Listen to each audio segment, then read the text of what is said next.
Hello everybody, welcome back to another game of Overwatch here in the Vandal Esports Lab. Today your Idaho Vandals are going to be going against Trine University to look to advance in the playoff series. Next week would be the semis, and if they win, they will be playing against the York Panthers here in this ECAC league. Yeah, very exciting night.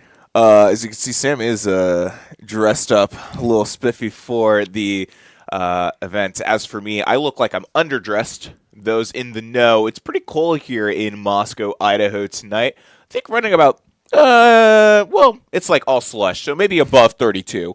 But still, it's been pretty cold as of recent, so me being in a straight t-shirt looks a little confusing, but I promise you, I've been in a jacket and also inside for the past 3 hours while I've been over in a class that was not supposed to take that long. So the broadcast is here a little delayed for you tonight, so I do apologize about that. That is entirely on me.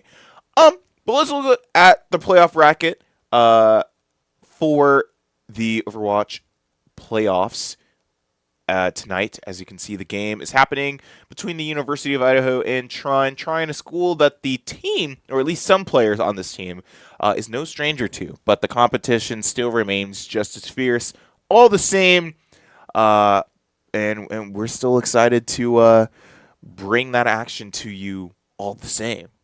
Absolutely. 2 weeks ago, we had our first round of playoffs where Idaho did come back and get that reverse sweep victory over Stockton to advance to where they are at today. Time will tell if they will be going further or if it's time for Trine to go ahead and go and face York Panther next week. Starting off on Samoa, pretty normal map start. We do see Sandman on the Sojourn, which is kind of a newer pick. We haven't seen too much coming out from him. Pretty routine picks all around, though, for the side of Idaho. And they're going to go ahead and match Brawler's Hazard with a Hazard of their own for the side of Trine. Your Idaho Vandals are in the red, and Trine is there sporting the blue. Yeah, you can see in the comps, as Spirit was talking about, very, very similar between these two teams. The only difference is Widowfang is running that Symmetra as opposed to the Venture.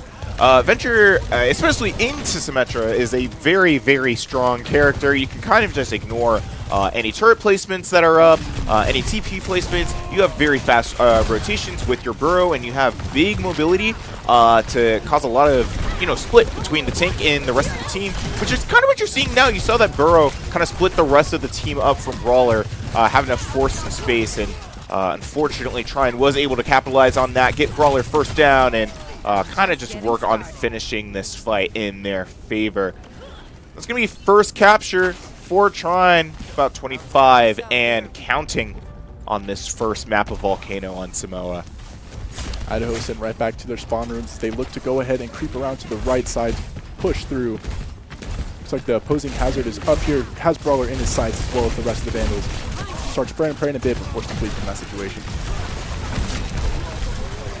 Yeah, as you can see, the ults from both sides aren't looking like too high up, but for Trine, definitely a lot better, right? We're still very, very close to that downpour, very, very close to that overclock, which is definitely coming in help of that elimination onto Magic Turtle.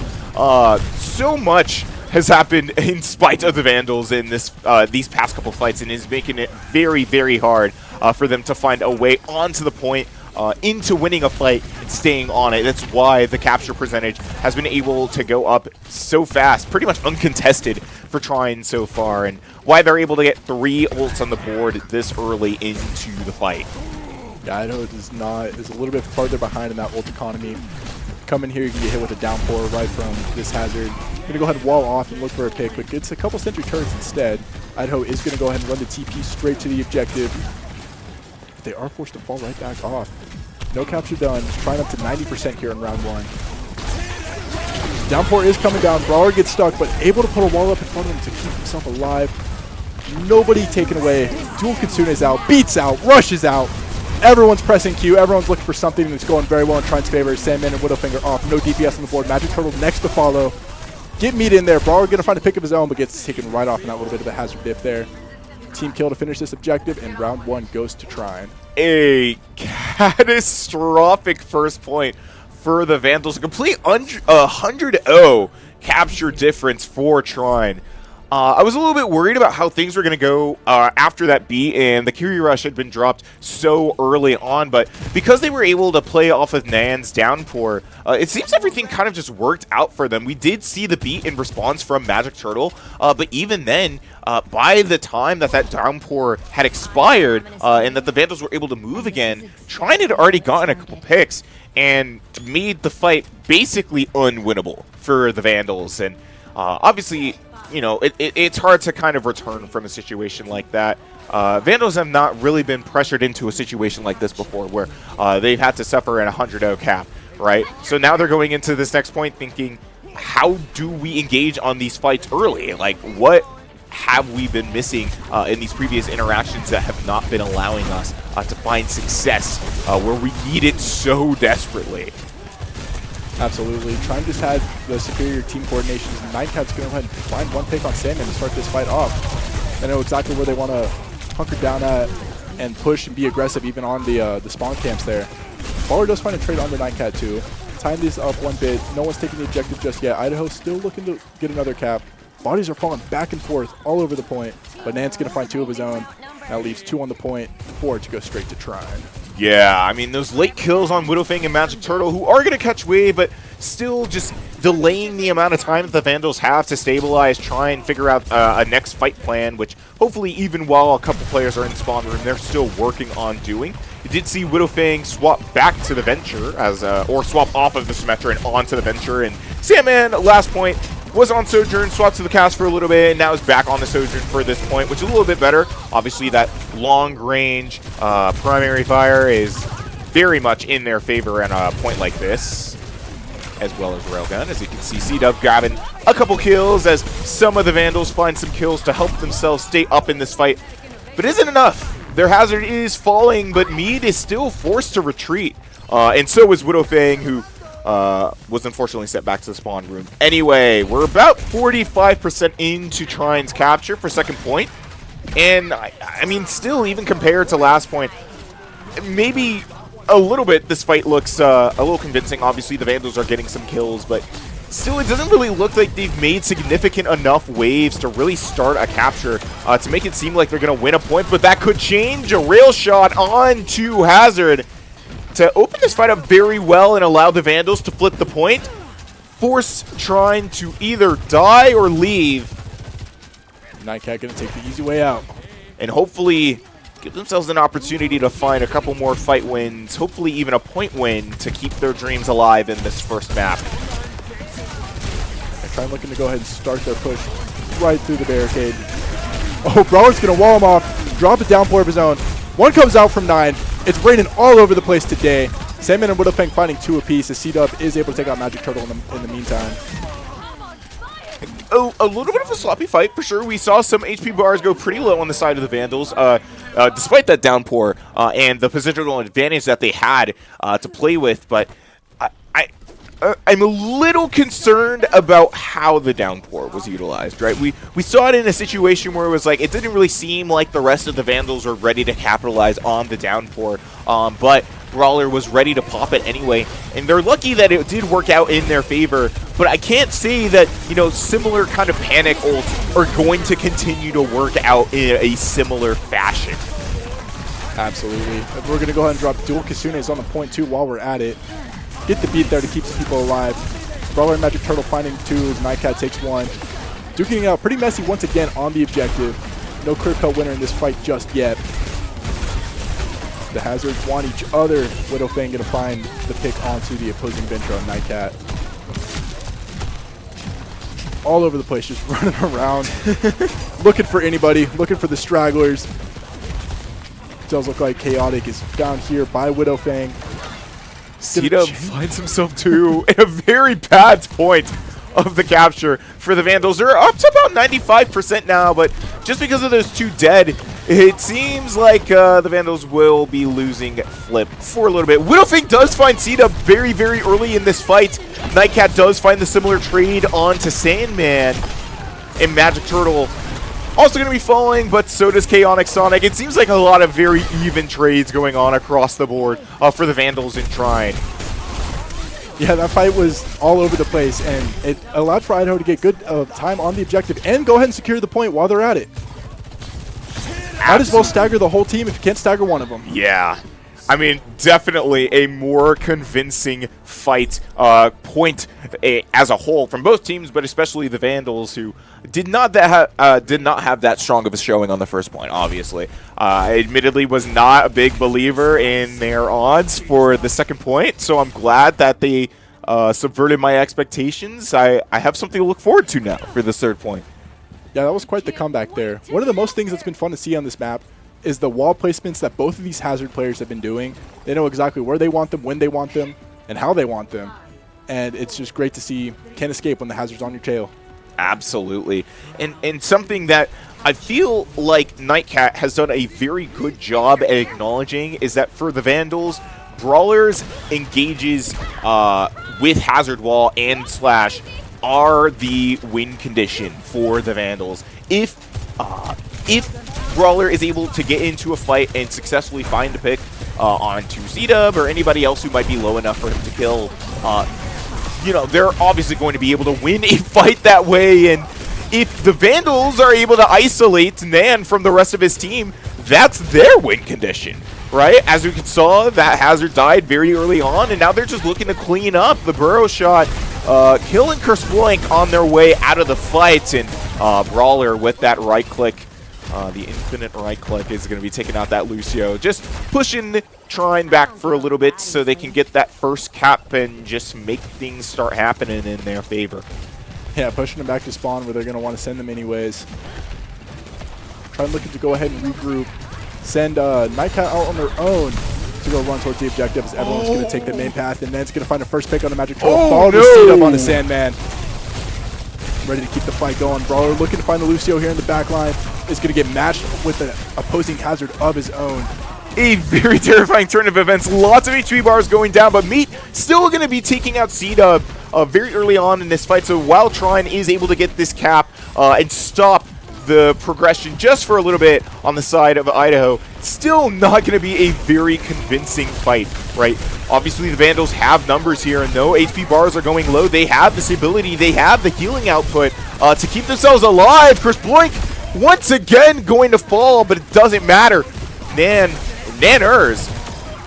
I just realized what their username said. Okay, that makes sense. Me too. But they're working pretty hard to make sure that they're solo carried in this fight. You saw the downpour find an additional 2 kills, and with the help of Nightcat, that's going to be another fight win on the side of Trine. Though Vandals were able to get that flip very temporarily to get that progression up just a little bit more. It's going to be Trine ultimately winning this fight to set themselves up for the next couple.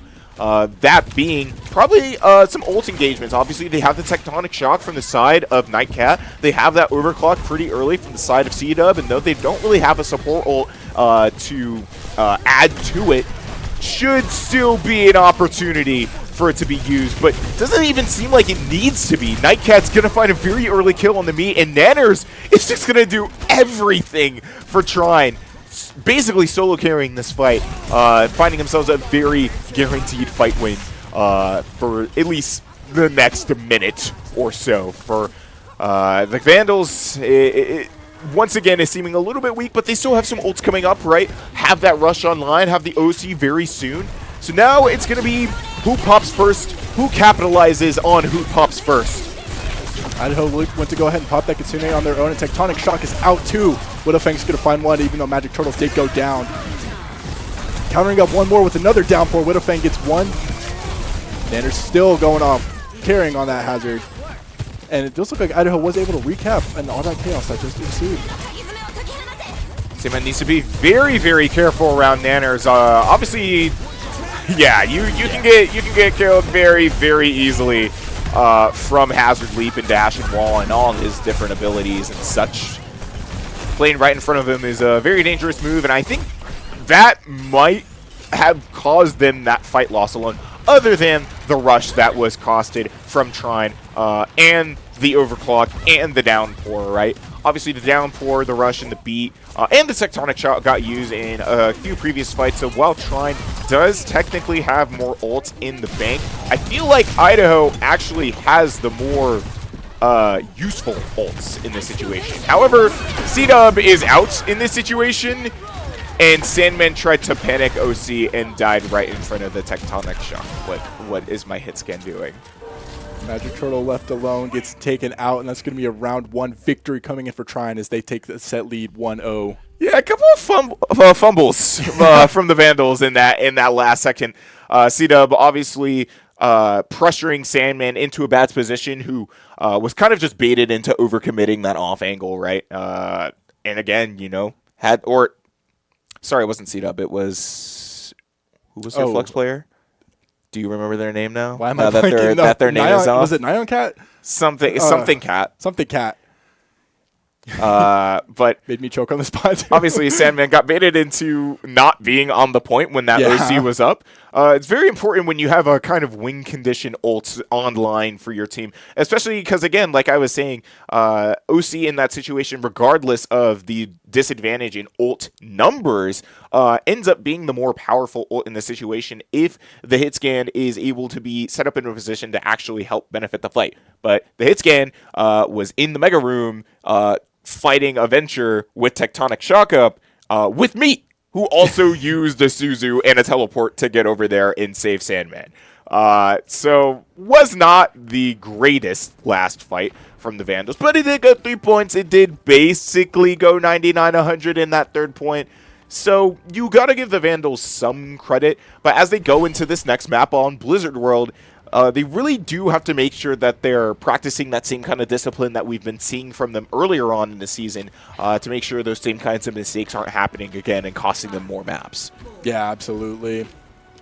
I don't think they've been challenged that hard on Samoa in a long time. And that's just what playoffs are going to do. You got the best of the best coming in to compete right now. Idaho is going to go ahead and run that Widowmaker strat to go and try to look for the first pick. Does not work. Swap over to the Cassidy. Pretty routine stuff here for Blizzard World right now. I like the Freya coming in for the side of Trine here too. Get some good poke and some good places to go run up and hide to with that. Very fun flight ability she's got. No. Brawler on the D.Va. Something we don't see too often either. Normally, like we see the Hazard, and like you were talking about earlier, that's one of the big win conditions for Idaho is Brawlers engages on Hazard. So it'll be interesting to see how he kind of looks to engage with D.Va, see if he looks for the same kind of dives, and if the team wants to follow up with him. And they're not really able to break through this kind of big bulky barrier they've set up here next to the Eagle Rides. But they're sure going to try, and Brawler's going to lose his mech for it. Rough situation, but Nanners is going to be traded out anyway. It doesn't even matter. We got Baby D.Va running around and a dead Ramantra on the fight. Now it's about if the Vandals can find another kill to let them walk up the point. Obviously, they can only do so much with Baby D.Va while she tries to recharge mech. And if Magic Turtle cannot stay alive in these neutrals, it's all for nothing. Even if the mech does come back, they have to back up anyway while Nanners comes back to the point. Nice pick coming in from Sandman onto Curse Blanc.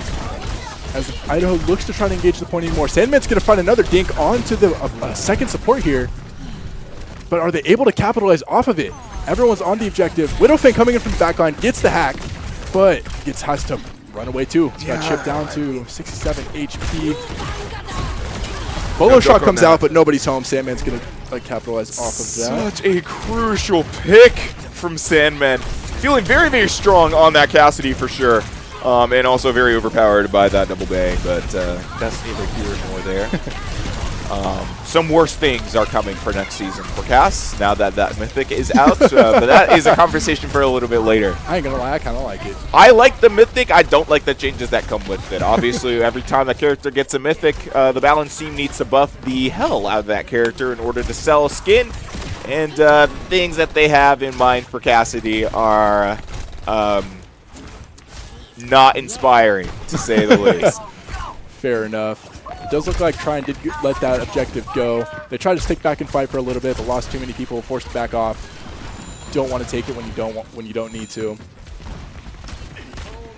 Yeah, I mean, now that the win condition for Trine is just controlling this high ground, obviously with that Diva comp, but as well as just, you know, how you play Blizzard World. The more high ground that either team can control, the better. The offensive team just being able to hold off the defense from really contesting any problematic angles from them, just kind of allowing them to move the bot on along pretty nice and smooth. And the defensive team obviously just not wanting to let the offensive team move.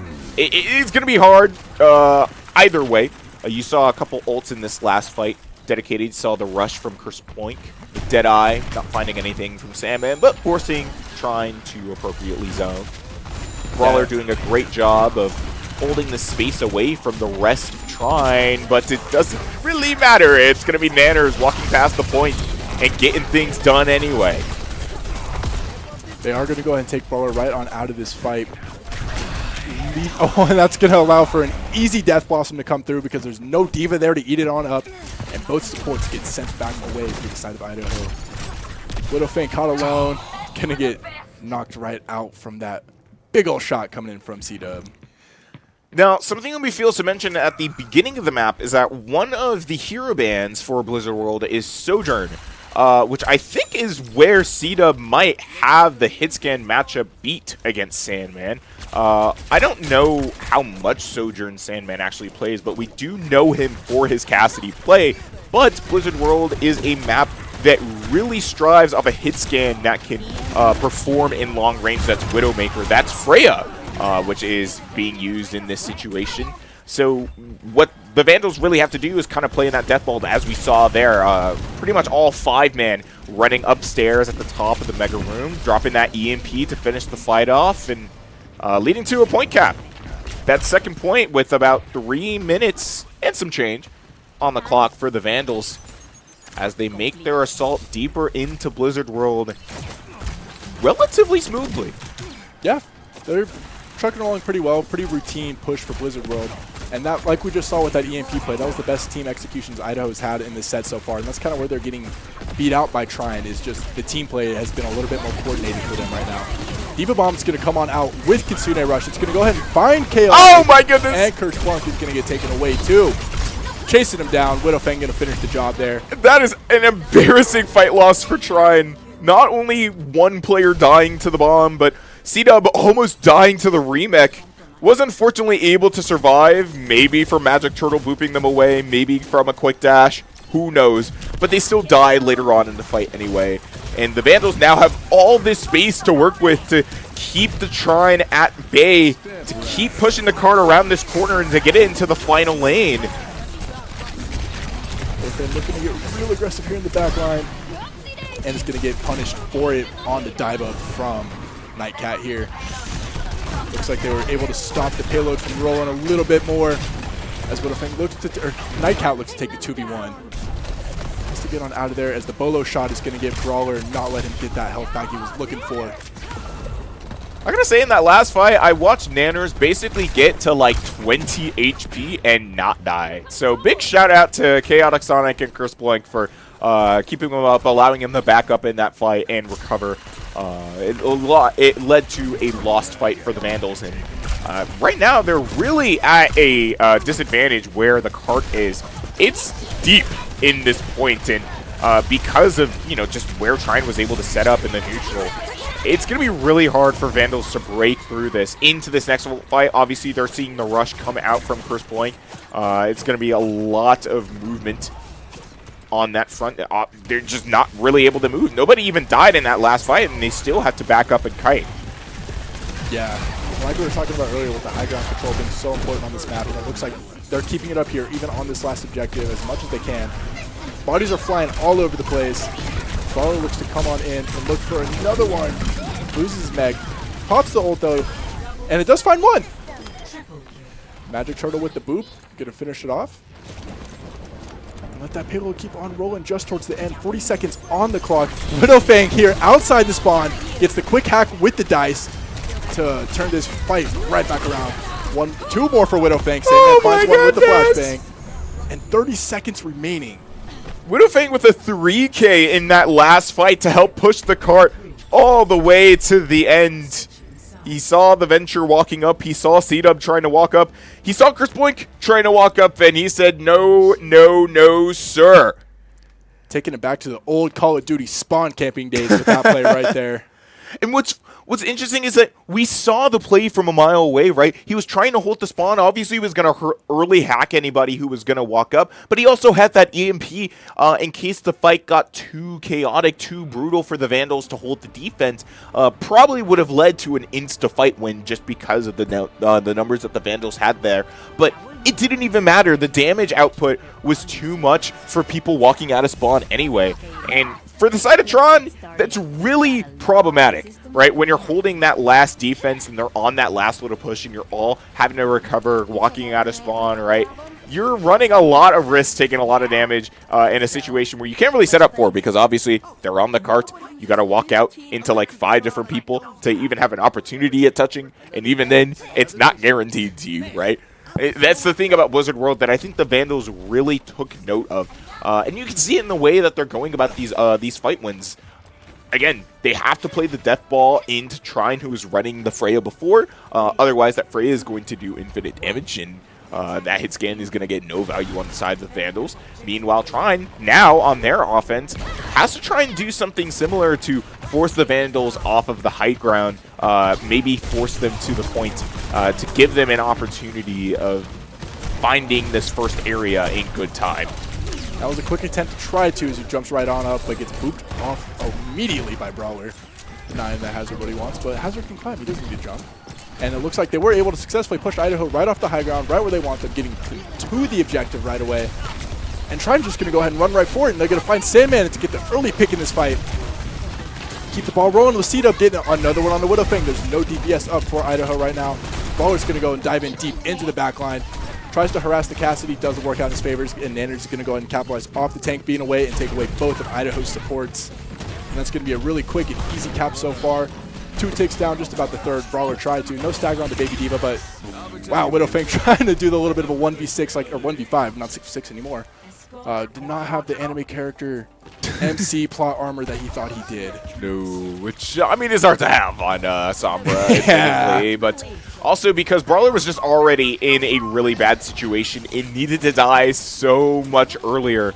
I think him being alive kind of enabled Widowfang to try and walk back to point thinking that he can help him, also leading to his duck, right? Yep. That's more damage on the side of Trine, more opportunities to build ult charge, and unfortunately just more push time for this first area from the side of Trine, who was able to cap with about like 5 minutes and 13 seconds. I mean, it's just crazy time to be able to get through this second area with. But if they can't make the most of it, it might mean nothing at all. I've seen it happen all too often on Blizzard World, and it would be a shame for them to falter to the same situation. a little bit. It looks like it is going that way. Able to teleport out of there just in time before Hazard completes the combo. We got High Noon out on the board. Again, just uses a zoning tool this time around. No eliminations are able to get taken out from him. But now you can collapse onto the Hazard who just came out of position. He's playing all of Idaho. And it's going to pay off. Just take out Chris Blanc and Nightcat with him. Very, very nice fight win. Again, the Deadeye for the zone. Chris Blink pushed the rush when it was not needed, meaning that the support ult's now in favor of Idaho. With the rush and the beat both online. Almost the EMP and the Diva Bombs there too for Idaho, but they've got a downpour and a High Noon of their own to counter with. It's 3:50 left on the clock for Trine, so still a decent amount of time for things to happen here, but again, you can get into the second area with a lot of time and still make absolutely nothing of it. And it seems like something similar might happen again. That's Sandman finding the first pick onto Nightcat and the second on the Chaotic Sonic. Trine is going nowhere here. C-Dub does try to find meat for his trouble, but, I mean, Nanners is taken out by Brawler, and unfortunately C-Dub is later staggered by Widowfang. And that's another fight win on the side of the Vandals, holding this second area down very convincingly. Yeah, I mean, they have a lot of time to go ahead and push this point, though. 2 minutes off the board already for the side of Trine, but they still have 3. Just got to reset, regroup, and keep the ball running. Not a lot of ults were dropped, but Meat's going to go ahead and drop the Kitsune Rush of his own right here to go and start this fight right on off. Nightcat's going to come out with a Tectonic Shock, and they're going to find the first pick onto Magic Turtle so far. And Nightcat's going to roll in and run down deep to look for the Vandals, but they're able to get out of the way. The Diva Bomb gets another pick. Brawlers has some successful bombs so far in this fight. Committing to the Deadeye to a basically already lost fight, I don't know how I feel about. But, I mean, he did find one for his troubles. Magic Turtle did get to Sandman to keep him up for a little bit. And they find Nanners. Okay, the fight actually might not be lost. This could be Sandman carry. He finds 2 already. He's looking for a third on the Chaotic Sonic. He doesn't get to find it, unfortunately. He does walk up. But just that clutch play alone is forcing Trine off the point, having to stabilize once again and losing so much time to push this card in second area. That was an incredible play. I thought the High Noon coming out was just kind of for some stats padding there, but turn it around. I mean, Trine could not be happy with themselves after that, no. Oh, the hook is not enough to come through. Sandman's going to find one more. C-Dub's going to trade it for Magic Turtle, though. Silver Bullet's out when nobody was home for it. Meat gets the dink onto Nightcat there in the back line. I mean, the Vandals are winning fights like they have nothing to lose. I mean, Nanners falling so early after swapping onto the Hog, which I don't even think he got the downpour off that last fight, so I'm not exactly sure why the swap came out, but I mean, it's just more opportunities for trying to not be so good in these engages. You see the TP trying to come out from Nightcat, and they're immediately exploded upon entering that TP. It's just the most readable thing ever for the Vandals. That Hinder was committed. You might see Brawler try and push themselves onto something, but Kersploink does have the TP to get themselves out, as well as their Suzu online. So it's not all lost for Trine. They're able to get the cart pushing just a little bit, but obviously the Vandals have some ults to work with here, with the Kitsune Rush being mirrored from Kersploink as well. Sandman finding C-Dub in the Deadeye. The final line with 30 seconds up, and the Vandals got the numbers going in their favor as they take out Nanner and Nightcat too. Finds Kersploink here in the back line all alone. The lonely Kiri running and able to TP away because that's what Kiri does. Gets the hack. Finishes the job. Oh, what a stagger. That beat is online for Chaotic Sonic. And Trine has to stabilize without their Lucio up. Obviously, they'll be able to get back out of spawn, but Magic Turtle has the opportunity to beat engaged first. Maybe off of a pick. Kersploink is getting pretty low, and I don't know if he's at a point to die yet, but C-Dub might just be. See Brawler storming onto the point, getting crazy damage, and the first beat out. C-Dub trying to pop the Deadeye while he's at 2 HP in front of Sandman.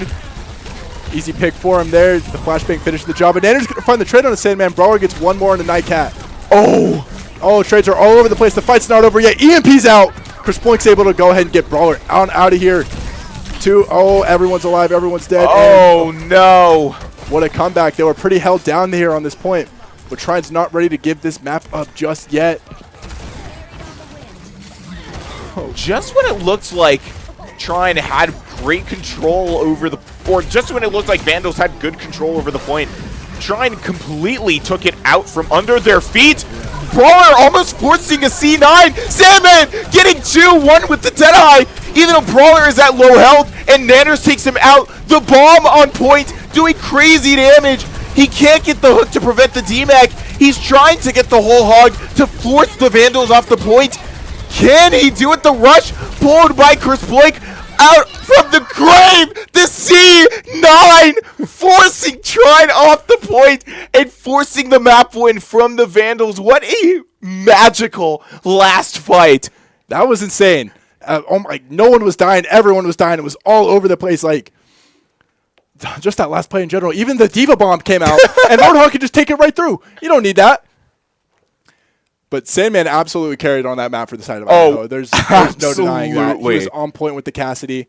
C-Dub had to bring out the Cassidy on their own to try to match it. And it was working just a bit, but everything was all over.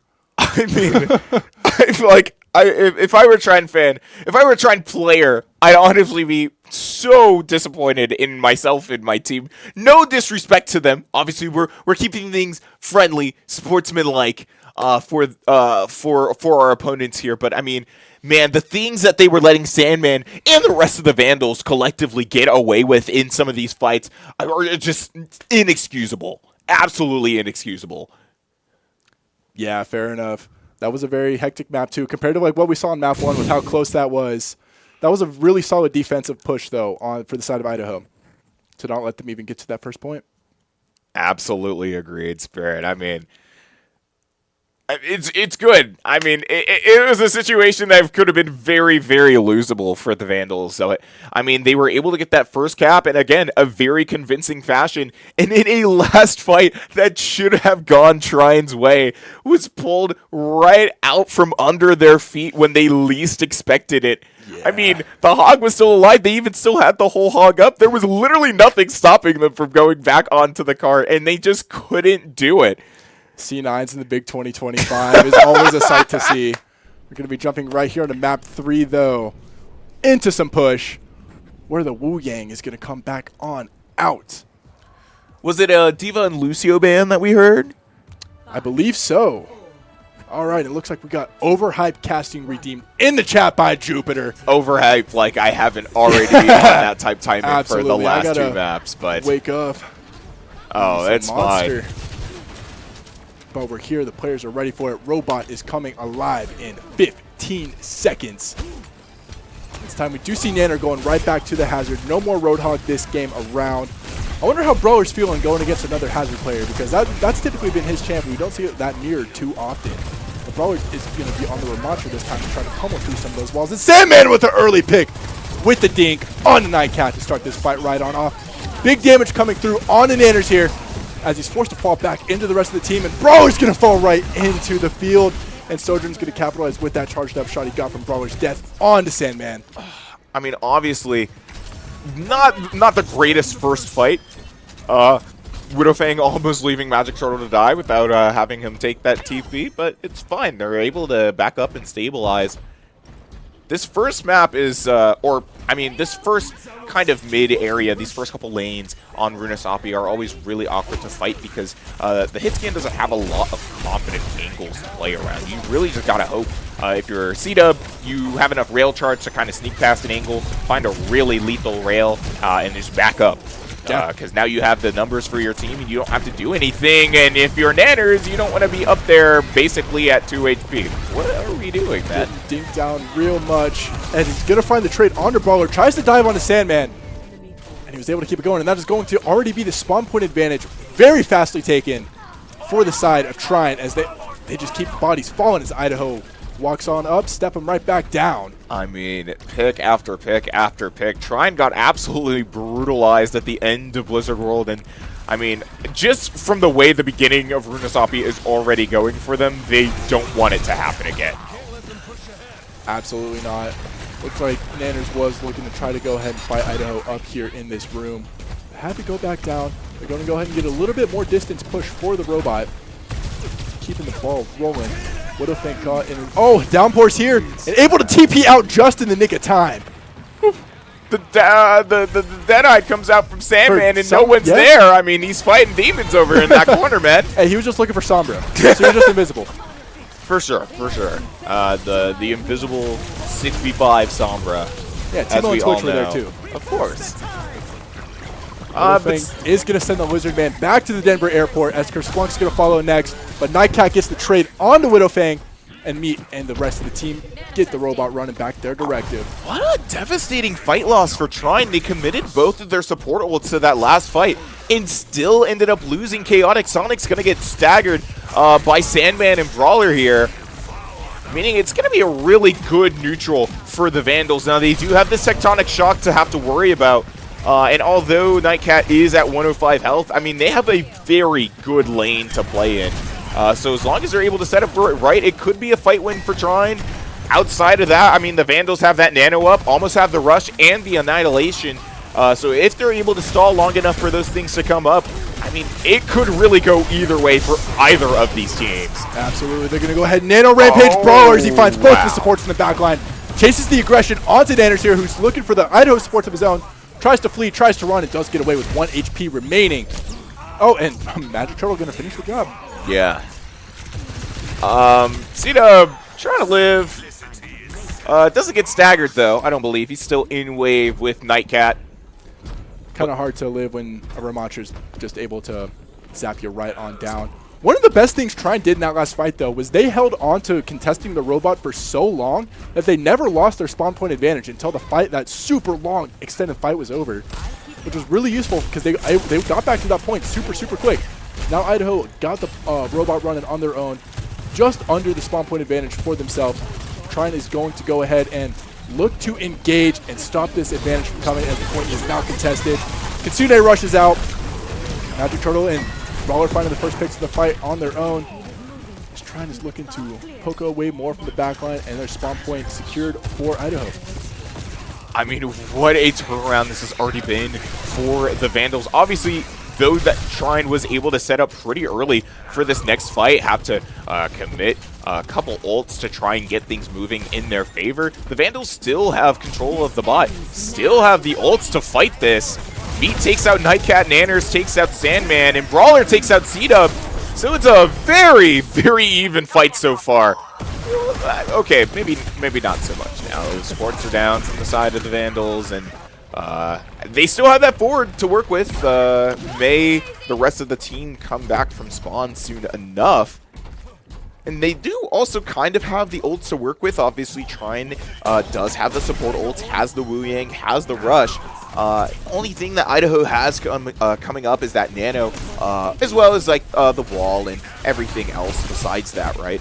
But I'm not exactly sure what the ult win condition is for the Vandals here. If they want to win this neutral spirit, what do you think that they need to use here other than, you know, not letting Brawler die?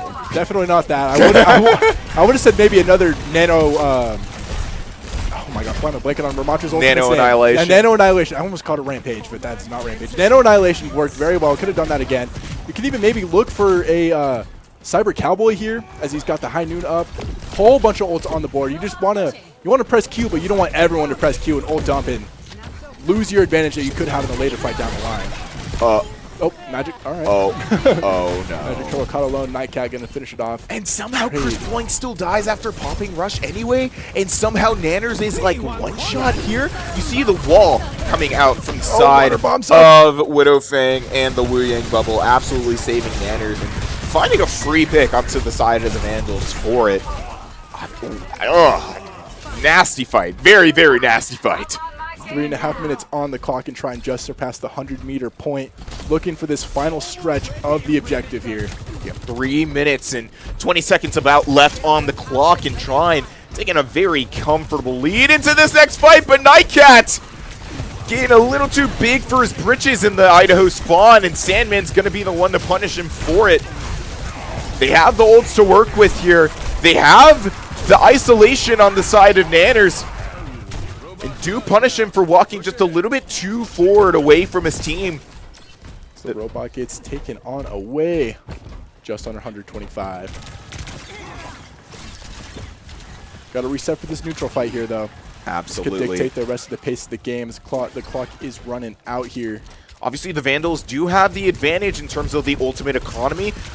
Trine does have that overclock online on the side of Sita, but we have the support ults to answer either way or engage with. You see the downpour coming out from the side of Trine, but you see the Nano being committed as well. You see the 2K Tectonic Shock and the OC. That's all of the ultimates from the side of Trine being committed, and still losing 3 players anyway. Idaho had to use a lot of ultimates in that fight, though. It didn't quite work out how they were planning for it to, but they still finished the job at the end of the day.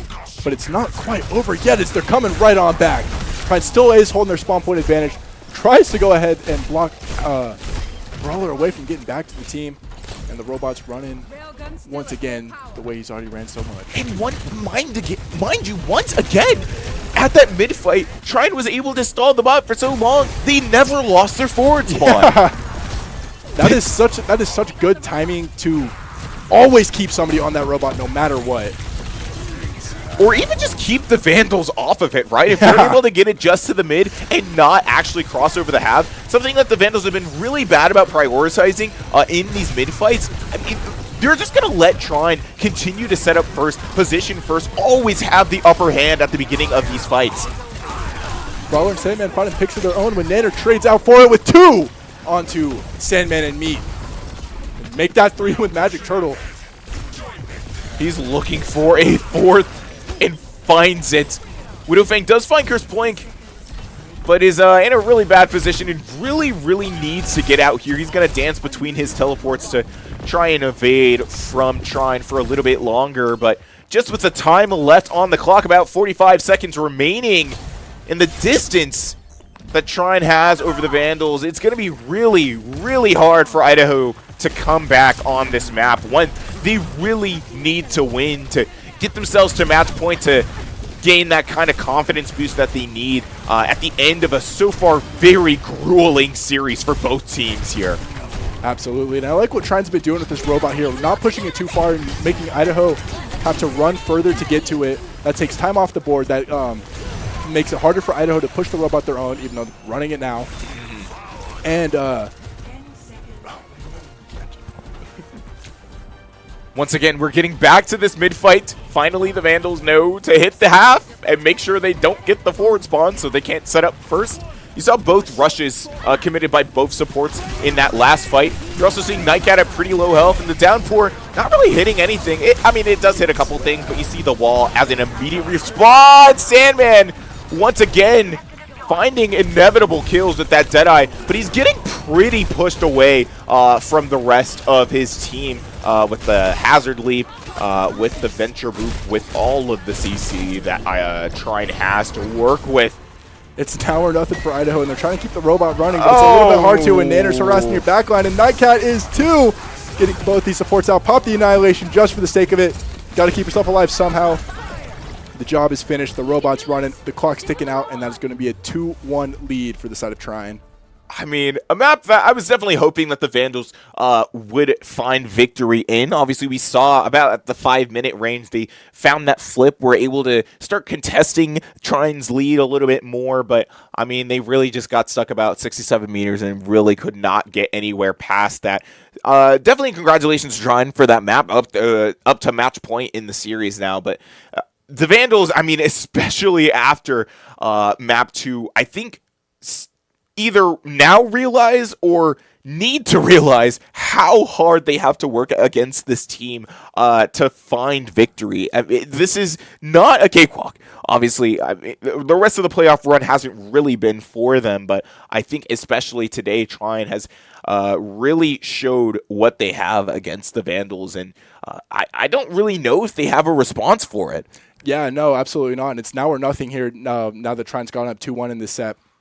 If Idaho drops their ball here, their playoff dreams they're over, and Trine's going to be the one to advance against York Panthers next week. But that comes with losing the map.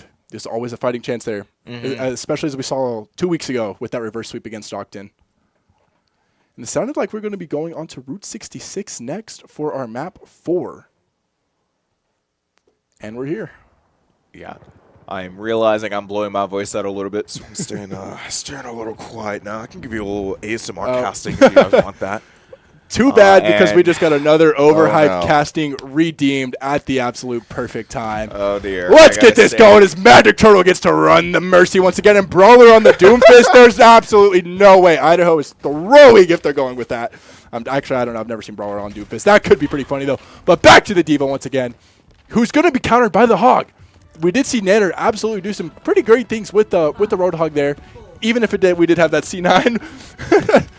Still landed solid hooks, knew when to tank those bombs like nobody's business, because, hey, that's just what Roadhog can do. And you do have to note, right, that Nanners is giving up a lot of space, deciding to play the low ground, deciding to play the Roadhog, as opposed to something like Winston, as opposed to something like D.Va, where he could really control the high ground space, and it doesn't even matter. Nightcat is positioned, waiting for something to CC in front of the rest of his team and completely punish the Vandals for even trying to contest that high ground. That Brawler immediately being sent back to the spawn room and delaying the push from the Vandals for just a little bit longer. How is Widowfang back here? Widowfang was chilling back there long enough to sip a martini and eat some popcorn until he got punished with that big old dink from C-Dub on the Widowfang.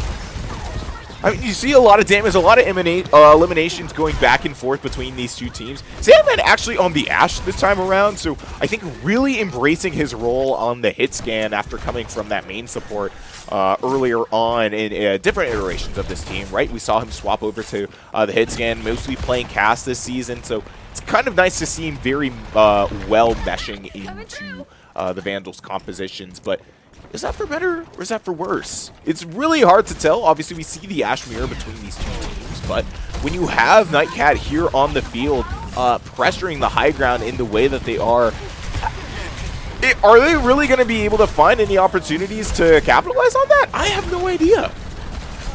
Doesn't look like it. His Magic Turtle got punished right for it. Brawler lost his mech. And Sandman, okay, Sandman going to find the trade of his own on the C-Dub with a little bit of the Ashe mirror here. Looking to keep the fight rolling on the high ground. Nightcat sitting super low. Forced to fall back to the team.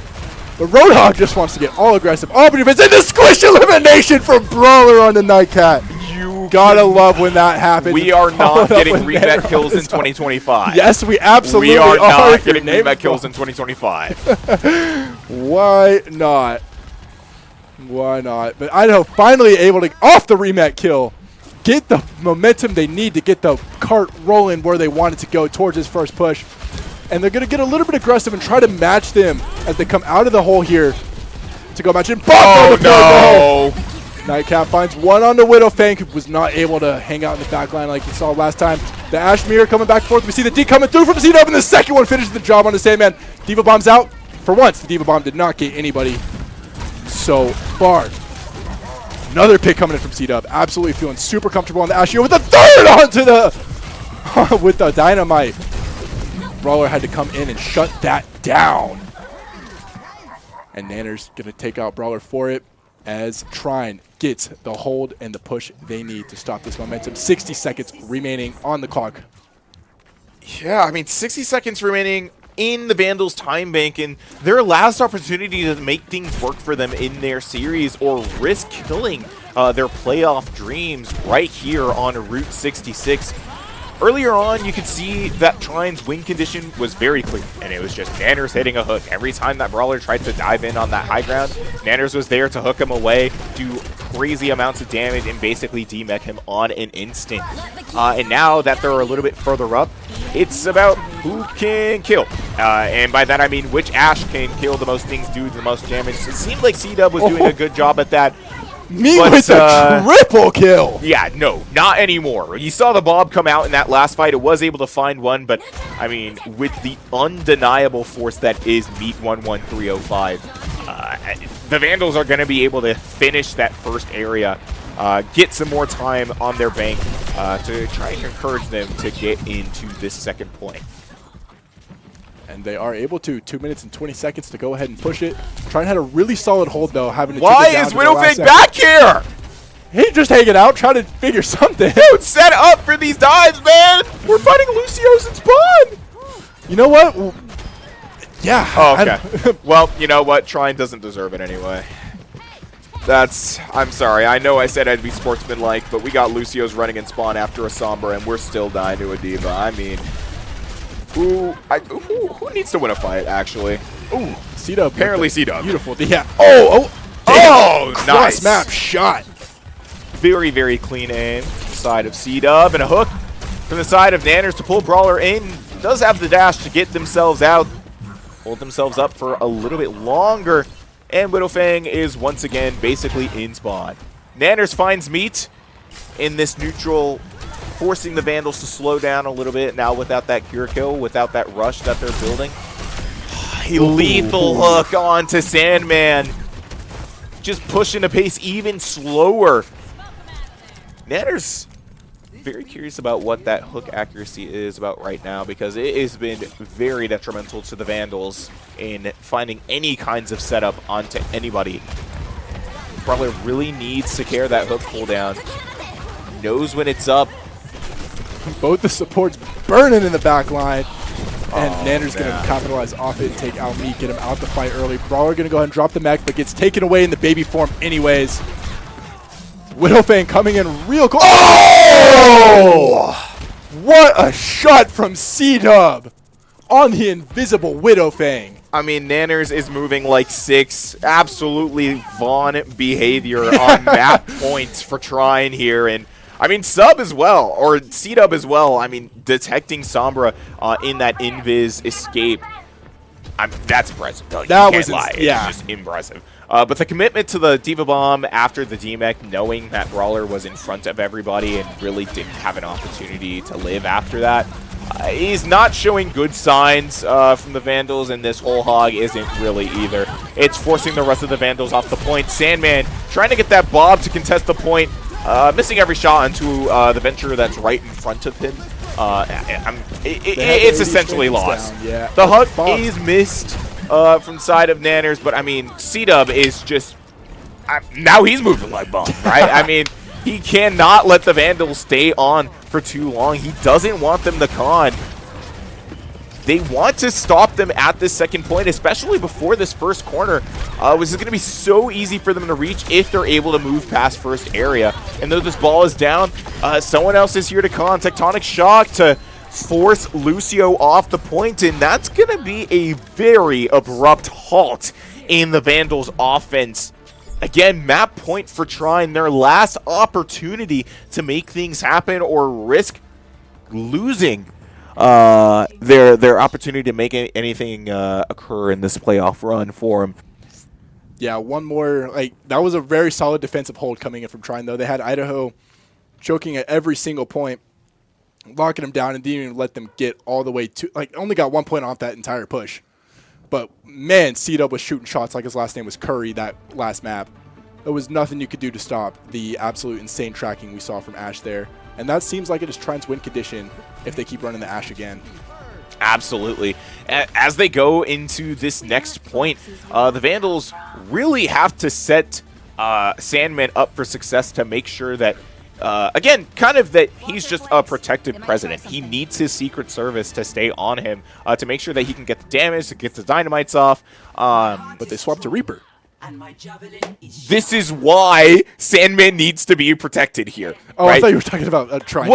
Well, you know, I was kind of seeing it before because it's kind of essential if you're going to be running the Ashe on the Route 66 defense. But now especially important that they have C-Dub on the Reaper and, you know, someone who's going to be able to walk in past the rest of the team, be able to sneak up onto the high ground in the middle of these fights with TP and risk killing Sandman or really anybody who's trying to contest this high ground.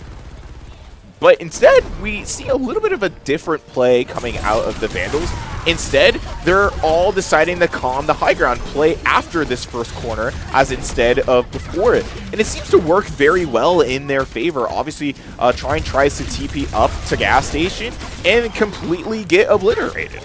And, you know, the dynamite and the crit damage onto Nan is going to stop him in his tracks as well. You're going to see the TP from C-Dub pretty orchestrated as well, and the spine or the spear straight into his chest, and the D-Burrow kill, like so orchestrated. The Vandals have this defense already so well prepared, and I'm not sure if Trine has an answer to it. Obviously, it's super early to say, but from how it's been going so far, doesn't really look like they're feeling too threatened here. No, not at all. It's super fun seeing all these random picks that we had no idea were coming out. Like Arissa on the defense and Malgo to run it. Why not? These aren't. And it seems to be working out. Nanner's going to go ahead and find one. Sandman trading it out, but C-Dub following it right back up with a pick on the Widowfang. Taking one more with the crit on the Brawler. Steamroll back to the point. And now C-Dub's back on the Sojourn, which gave Idaho a lot of problems there on Samoa. Yeah, I mean, never mind. I spoke a little bit too soon. I'll take the credit for jinxing it. Obviously, Trine was able to move past this first corner faster than I anticipated. And already putting the Vandals at a very big disposition. You see Widowfang trying to push onto the point pretty early to try and con. But it's going to be Nightcat actually burrowing deep into the Vandal backline and finding a kill first on actually both of the supports on the side of the Vandals. It seems like Brawler is still fighting to make big things happen. Obviously was able to take T-Dub, which is the biggest threat this late into the fight for them. So at least for a little bit while longer, they're able to survive on the point. But Brawler is getting into pretty dangerous critical territory and is going to need to hit this territory in order to live. Does so. Doesn't find anything, but does force everybody who was on the point away. And Widowfang is going to find that Venture Diff before being traded out. No more Mole Rats on the point so far as Kitsune Rush comes on out. Soda dropping the beat. Nanners finds the tank diff on the Brawlers. Chris Point follows it up with a pick on the Magic Turtle, and that is first capture done. 3 minutes and 35 seconds remaining. Following it up, getting the boop on the meat with just a little bit more distance to roll this payload. I mean, the Vandals were certainly hoping to have stalled them on that last little bit of the push for at least a little bit longer. Obviously, you don't want to go into this first corner with like 3:40 on the clock, and you especially don't want to have to fight your second area setup, already losing your hit scan. C-Dub has been doing a very good job contesting Sandman, really just going for these aggressive duels and typically winning them out just because of his confidence. That's a kind of aura that you cannot teach. That is true. Manny's looking to keep the fight alive on the point. Pops the overdrive. C-Dub's going to go and get the first pick of this fight, though. On to meet. Manny's getting speared on away. Get up on out of here by Brawler. Everyone's all over the place. Bob's even here now. Why not? Idaho's got to do everything in their power to keep this fight alive right here, to keep their playoff dreams alive and running. Lots of ults committed by the Vandals and are still kind of finding a fight win out of it, but I mean, it was an expensive one, a very, very expensive one to find. Obviously, the Bob Tectonic Shock and the Nano committed from that last fight. Brawler does have the Terra Surge up, and me is very soon to have that Kitsune Rush up. But on the side of Trine, they have that cage, and they've had it for a while. They have Tectonic Shock, and they don't have any support ults up. But, I mean, even then, if Nanners is able to play off of their cage right, it's probably not looking too great for the Vandals, especially with the numbers right now. You're seeing them walk in, the Nano or the cage fight comes down, and though Nanners gets purpled, the Tectonic Shock is soon to follow to punish anybody who was left in that cage. Brawler is taking too much damage, even in Fortified, and he's going to end up falling. It's a 2v4 now for the Vandals. Widowfang stalling on the point with the burrow, trying to give his team more time to come back to the point, but it's not enough. You see Lucio trying to come back. 0.66 meters left for them in the push. The Vandals cannot get back to the point, and that's going to be Trine taking the series with a 3-1 and ending the Vandals in their playoff run in the semifinals. And unfortunately, no further. What a set, what a series, what a season. All I can say after that. Congratulations, Trine, on advancing to the semis next week. GG's and well played. Thank you for that fun set that we just got to watch in front of us. And, wow, yeah, I guess the Overwatch season ends here. Yeah. A very hard-fought season as well. Absolutely. Very unfortunate that it had to end this way. But in better news for the Vandals, this has been this, or not even just this roster, but this team's best playoff showing yet. Best season ever in the history of of Vandals Overwatch. Yeah. You know, in previous iterations of their team, you've seen round one playoff exits. You've seen teams not even qualify for playoffs. So to be able to get 2-3 weeks into their playoff run, 2 weeks, yeah, is, I mean, record breaking for Vandals Overwatch. And again, it is unfortunate that it had to end this way, but I mean, Trine are some very strong competitors. that we've seen time and time again from ECAC, from this group that the Vandals seem to find themselves in. Every time that they've played Trine, it is not gone well, and I'm speaking from experience. They are a scary team. I cannot imagine that the pressure was anything but strong for all of these players on the side of the Vandals today. Absolutely. Some of these replays are they're so fun to watch. Like, I think that hazard play that we saw back on Samoa has to be the best hazard play I've ever seen in my life. Sandman popping right back off again, getting the 2, looking for the 3rd on the Cassie. The C9!